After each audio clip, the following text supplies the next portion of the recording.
Hello, friends. You've heard me say so many times before, I think, that anything that we can give a name or a form to is fundamentally neither real nor has any, same thing, nor has any inherent existence. So let me break this down. So you say, well, does that mean that this hand has no inherent existence? Does that mean the sweater has no inherent existence? Let's break it down and try and understand that and why it's important to understand that. So the assertion that anything can be given a name or has a form has no inherent existence is deeply rooted in many Eastern philosophical systems and spiritual understanding as well. You've heard of the concept of emptiness, shunyata. So, this principle challenges our conventional understanding of reality by asserting that all phenomena lack an independent, self sustaining essence. Instead, they exist independently. Did I say independently? I mean, they exist interdependently. I knew there was something wrong there. Instead, they exist interdependently, arising through causes and conditions. So let's explore this idea in detail. Inherent existence implies that something exists independently by its own nature, without reliance on external factors. However, according to these amazing teachings, no phenomenon possesses such a quality. For instance, a tree depends on sunlight, water, soil, and countless other factors for its existence. If it had inherent existence, it would remain unchanged and eternal, which contradicts observable reality.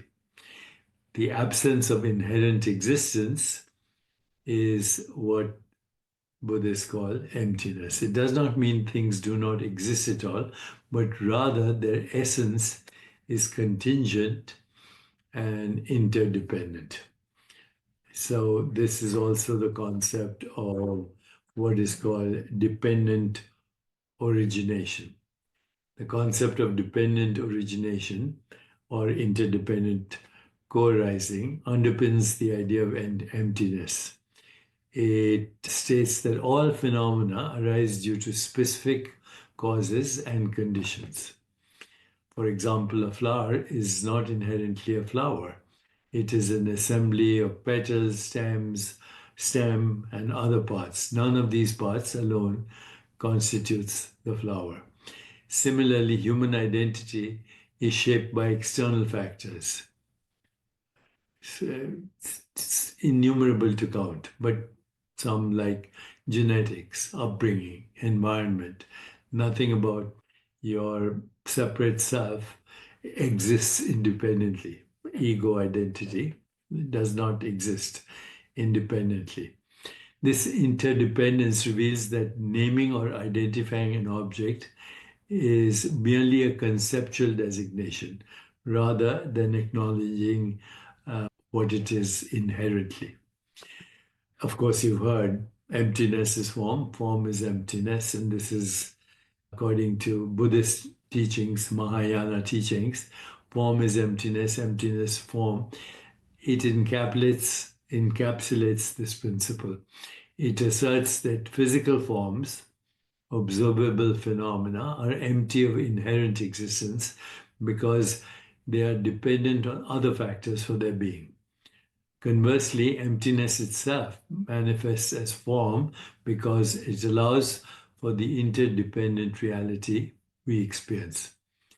For instance, a table where I'm sitting appears solid and real, but is ultimately a collection of wood particles arranged in a specific manner. its stableness, as we might call it, exists only in relationship to human use and perception. Even emptiness itself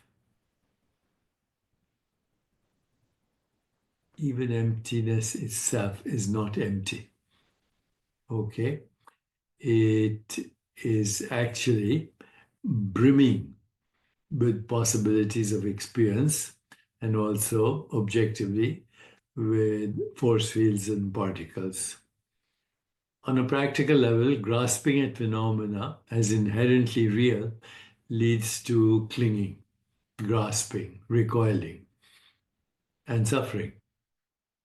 So, viewing wealth or beauty as inherently valuable can create anxiety over their loss. Even having it, you worry about the loss.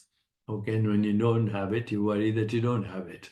So you can see the paradox of clinging, grasping, or having aversion to anything that has a name or a form.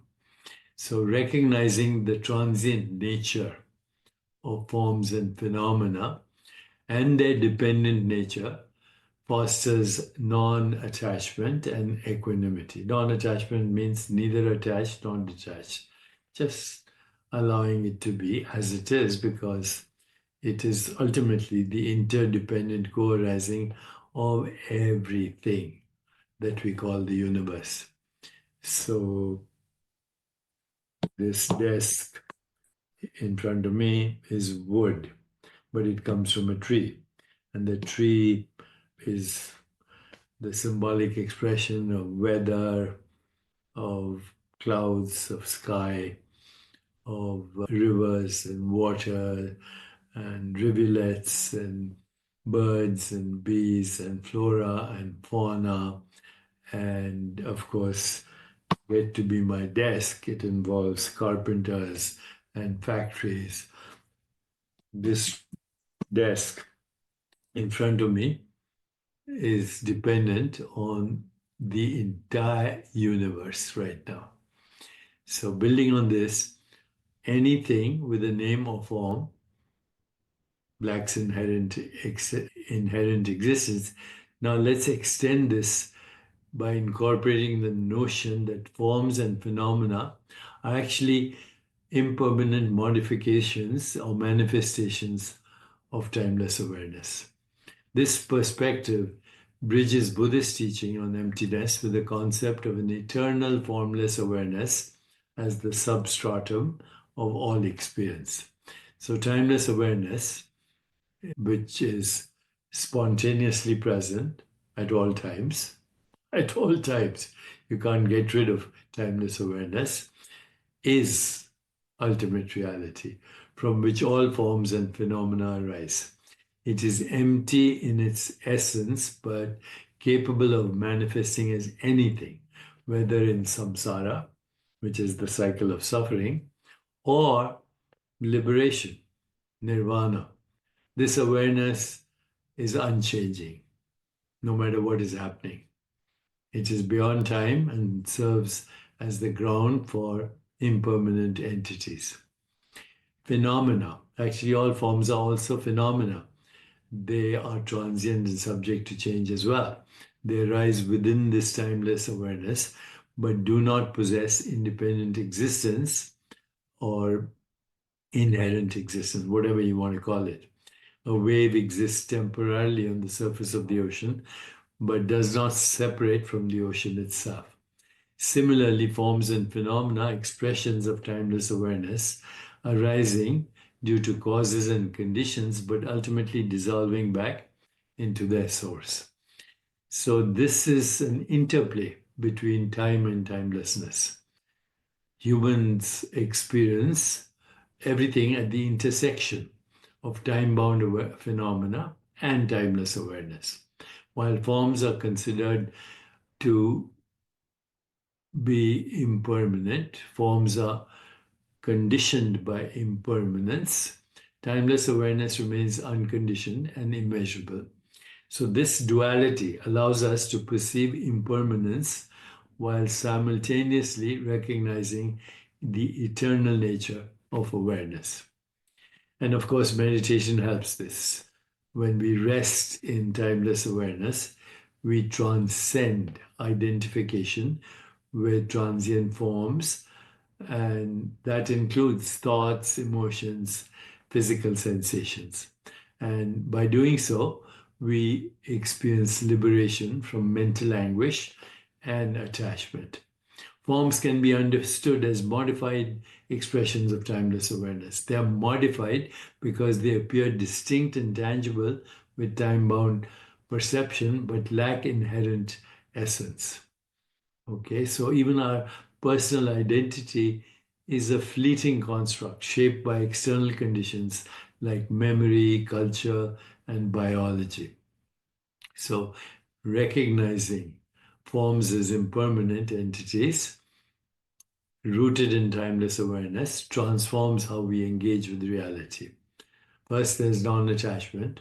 Understanding impermanence reduces attachment to transient phenomena, also recoiling from transient phenomena.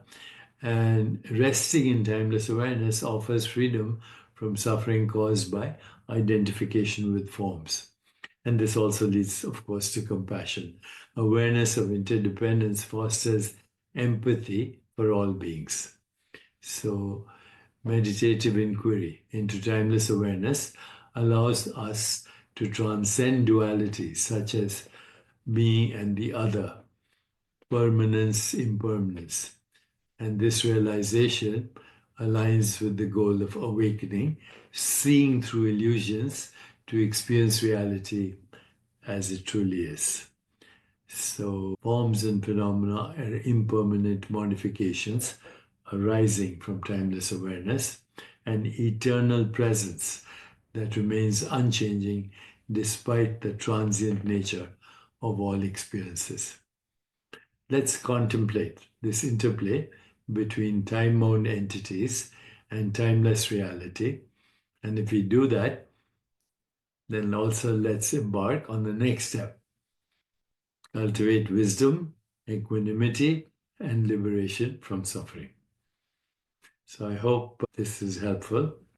If it is, let me know and also share it with others if you think they would enjoy it. Thank you, friends.